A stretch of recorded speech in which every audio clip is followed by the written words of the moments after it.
ప్రోగ్రాంలను మహిళా పంచాయతీ మేడం గురించి అవగాహన కార్యక్రమం ప్రోగ్రాం కోసం ప్రజలందరికీ కూడా నా ధన్యవాదాలు. ఎందుకంటే మీ పనులన్నీ మానుకుని మా కోసం వచ్చారు.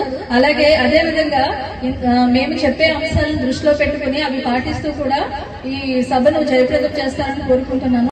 మన ఎదురుగా వచ్చే ఒక వ్యక్తి చేయడమే కాకుండా మన దగ్గర లేకుండా ఎక్కడో ఉండి కూడా చేయొచ్చు. అది ఎలాగా? సైబర్ క్రైమ్ అంటారు దాన్ని. ఆ సైబర్ క్రైమ్ చేసే వ్యక్తి మన ఎదురుగానో మన చుట్టుపక్కల ఉండాల్సిన అవసరం లేదు. ఎక్కడి నుంచైనా మన మీద నేరాలు చేయడానికి ఉపయోగపడే. వెరీ హ్యాపీ ఇంత అన్యూనంగా నన్ను స్వాగతించారు. సో దానికి రుణపడి ఉంటాను. మా డిఎస్పీ గారు చాలా చక్కగా అన్ని అంశాలని కవర్ చేస్తూ ప్రసంగించారు. బట్ చాలా పాయింట్స్ చెప్పారు కాబట్టి మీకు ఒకేసారి అవి అర్థం చేసుకొని ఒకేసారి అవన్నీ మనసులో పెట్టుకోవడానికి కష్టం ఉంటుంది. సో జిల్లా ఎస్పీగా, పోలీస్ డిపార్ట్మెంట్ జిల్లా ఎస్పీగా కొన్ని పాయింట్స్ నేను మీకు చెప్పాలని, మీకు భరోసా ఇవ్వాలని ఇక్కడ రావడం జరిగింది. మొట్టమొదటిగా ఏదైనా నేరం ఉండొచ్చు, మహిళలపై నేరం కావచ్చు, లేదా వివిధ నేరాలు ఉన్నాయి.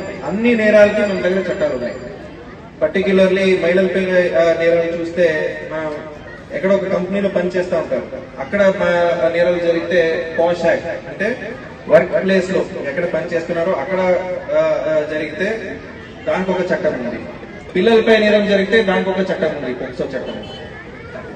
గృహహింసకి ఒక డొమెస్టిక్ వైలెన్స్ యాక్ట్, అది కూడా ఒక చట్టం ఉంది.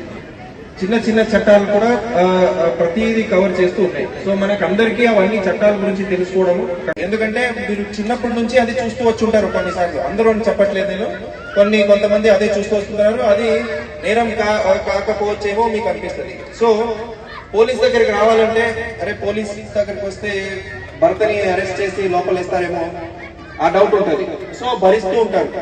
సో ఒక్కసారి కొడతారు, నెక్స్ట్ నుంచి దాంట్లో వస్తున్న విషయాల గురించి తెలుసుకోండి. ఈ విషయాలన్నీ కూడా ఇంకా ప్రస్ఫుటంగా మనం పైన అధికారులు, మన మేడం గారు వివరిస్తారు.